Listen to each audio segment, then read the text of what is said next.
ভাই এটা তো পুরোনো ইতিহাস, এটার এখন জিজ্ঞেস করে কি লাভ? আমি যখন শুরু করেছি তখনও জমি বাড়ি বিক্রি করেই শুরু করেছি, কারণ এটা তো আমার তো আর স্মাগলিংয়ের ব্যবসা নাই, আর আমার জামাইরও এরকম কোনো ব্যবসা নাই। তাহলে এখন আমি কি দিয়ে ছবি বানাবো? আমার তো জাহাজেরও ব্যবসা নাই। আমি শিখেছি একটা অভিনয় করেই খাই।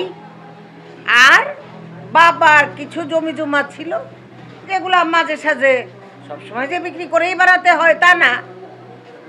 সবাই আপনি এখন মনে করেন একটা বাড়ি করতেছেন, আপনার দেশে যদি জমি থাকে আপনি সেই বাড়িটা করতে হলে কি জমিটা বিক্রি করবেন না?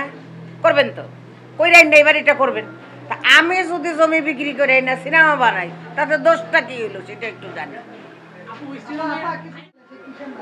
ভাই এইসব প্রশ্ন না, ওইটা আমি আমার কথা বলিনি, বলেছিলাম আমাদের একজন শ্রদ্ধেয় পরিচালক এই কথাটা বলেছিলেন, সেই জন্য সেই কথাটা বলেছিল। ঠিক আছে, আপনারা নোংরা কথা নিয়ে খুব বেশি ভাইরাল করার চেষ্টা করেন, যেটা কখনোই করবেন না।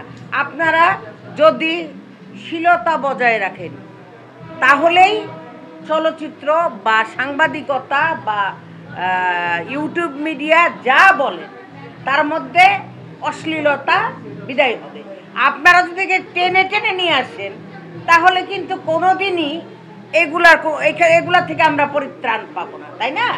এখন 2000 সনে বা 2002-03 সনে আমাদের কত কমার্শিয়াল ছবি হয়েছে।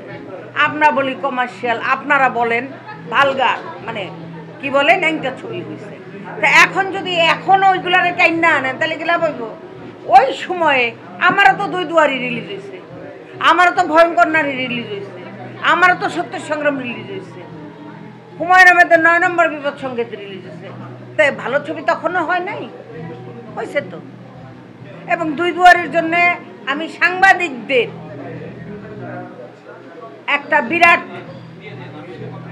সাংবাদিকদের অ্যাওয়ার্ডটাই আমি পেয়েছিলাম, সেরাটনের এটার অনুষ্ঠান ছিল। 2 দুয়ারির জন্য ওনারা আমাকে দিয়েছিলেন।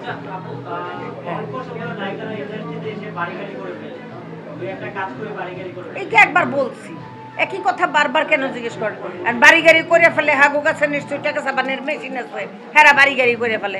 আমার কাছে টাকা ছাপানের মেশিন নামতে পারি না, কি করা যাবে? আপনি কি আর মনে করেন যে এখন আপনাদের যারা এখানে যতজন সাংবাদিক আছেন, অনেক সাংবাদিকরাও তো এরকম অনেক আছে ভাইরাল, এবং ওনারা অনেক বাড়ি গাড়ি অনেক কিছু করে ফেলেছে। আবার অনেকে আছে সত্যি কথা বলে, যেমন ইলিয়াস হুসাইন, উনিও একজন সাংবাদিক।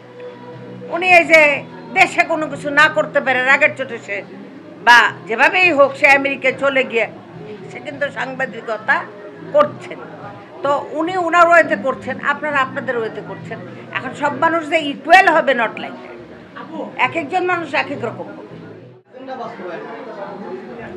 ভাই এইটা তো বলতে পারবো না, আমি যেটা দেখি, আমি তো আর সারাদিন ওনারে নিয়ে পড়ে থাকি না, আমার কাজ থাকে। আমি এটা জাস্ট উপমা দেওয়ার জন্য বললাম। আপনারা তো এইখানেই আছেন, উনি আমেরিকা চলে গেছেন, উনি আমেরিকায় গিয়ে সাংবাদিকতা করতেছেন, এইটাই আর কি। এই যে পিনাকি ভট্টাচার্য, আরও অনেককে দেখি। এই যে আমাদের ইয়েতে ছিল, ওই যে আপনার আরও অনেকেই ছিল না যে জার্মানিতে চলে গেছে আমাদের, ওই যে